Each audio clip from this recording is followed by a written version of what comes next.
Magkape muna kayo. Magandang umaga. Ito ang puging pututoy. Nag-aagahan. Para magkakape, para pawisan.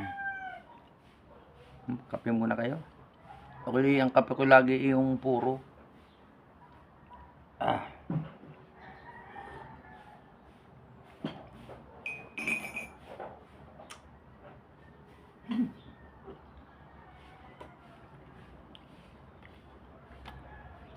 Kape muna kayo.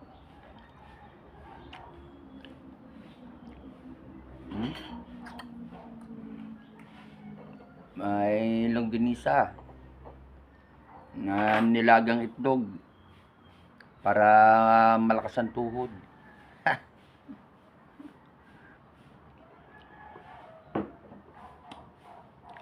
Muna kayo. Sa umaga, konti lang kain ko kasi hindi ako masyado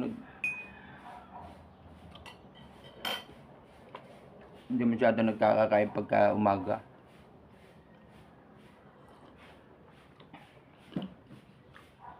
Papatuka pa ako ng manok eh.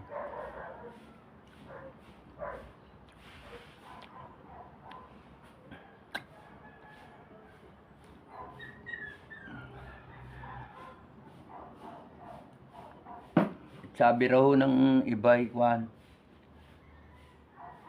ang pagsisisi lagi nasa huli. Pero meron nga akong totoong gayon, lagi nasa huli. Pero ako hindi rin naniniwala. Panago yung aking isang araw kaya ako nasabi, kaya yung pagsisisi.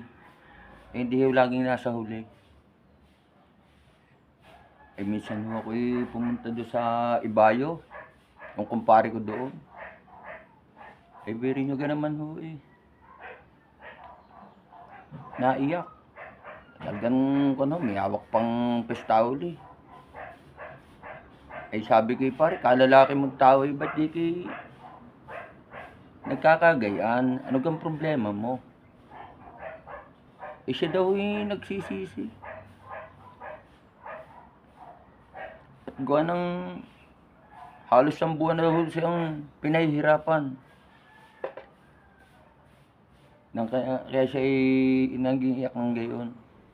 Nag-away pa nga mag-asawa. Kasalanan daw niya.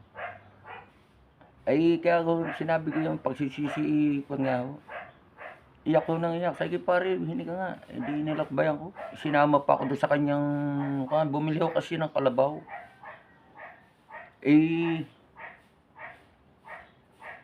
Kaya pala nagsisisi ng gayon, nagsisisi siya. Gada daw binibili niya ng yung pangararo. Biro niya lang. Pinahila niya ng kanya daw gagamitin pangararo yung kalabaw, kaya pala iyak nang iyak. Gada uunsihan niya, yung mag-aararo siya, lagi yung kalabaw laging hawak niya sa may nguso at hila-hila niya sa una. Kaya siya nagsisisi. Dahil nga yun, ang pagsisisi niya. Kaya ako nasabing lahat ng pagsisisi wala sa huli. Palagi. Mayroon din sa una. Kasi yung kalabaw na binili niya, lagi niyang hila-hila sa una. Doon nagsisisi siya. At yung kalabaw lagi niyang hinihila doon sa unahan. Kaya siya nagsisisi. Namamayat na si pare. Gusto raw naman niya ipagbili. Parang nakukuhan din naman siya. Wala naman daw mabilhan. Kaya nasabi ko, hindi lahat ng pagsisisi nasa bandang huli. Tingnan na yung kumpare ko, nagsisi siya. Dahil yung kanyang kalabaw na nabili, lagi niyang hila-hila. Kaya nagsisisi. Lagi siyang nasa una. Ang pagsisisi niya nasa una. Yung kamay nga lintos-lintos na. Kahihila niya sa una. Yun ang pagsisisi. Sinabi ko na sa inyo ito ang poging pututoy. Magkape muna tayo.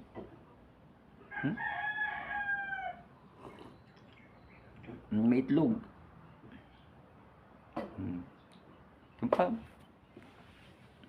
ako'y magpapatuka pa ho ng manok. Dahil ako'y nag-alaga ng manok na yung sasabungin. Aking pinalalaki, ano ba, no? Babay na, poging pututoy.